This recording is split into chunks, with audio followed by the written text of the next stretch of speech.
পরিবর্তন ও পরিবর্তনের আরেক নাম শাকিব খান। একটা সময় শাকিব খান যেই গল্প পেতেন, যেই পরিচালকে পেতেন এবং সেই ছবি করতেন, তখন হয়তো কোয়ালিটির কথা না ভেবে সিনেমা সংখ্যা বাড়ানোর কথাই ভাবতেন। নায়িকাকে, ভিলেনকে এসব কোনো বাজগোজ ছাড়াই মুভি করেই যেতেন। এমনকি নিজের ফিটনেসের দিকেও ছিল না কোনো খেয়াল, যার ফলে হ্যাটারদের থেকে শুনতে হতো বুড়িওয়ালা। এরপর মেকআপেও ছিল না কোনো ম্যাচুরিটি।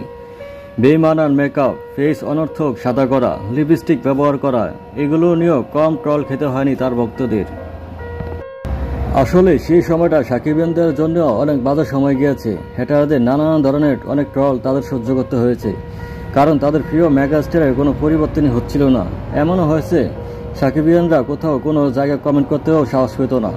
যে সময় সুশীল কুশীলরা এসে নাকি আবার ধুয়ে দেয়।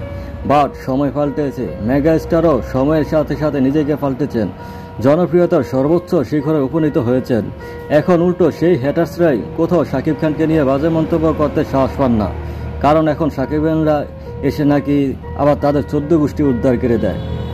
এখন উল্টো সেই হ্যাটার্সরাই কোথাও শাকিব খানকে নিয়ে বাজে মন্তব্য করার সাহস পান না, কারণ এখন সাকিবিয়ানরা এসে নাকি আবার তাদের 14 গোষ্ঠী উদ্ধার করে দেয় সেই ভয়ে।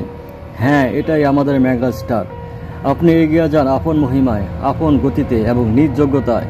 বেগুনরা কালো ছায়া হয়ে আপনার পিছনে পিছনে সারা জীবন থাকবে, বাট আপনাকে কোনোদিন ছুতে পারবে না।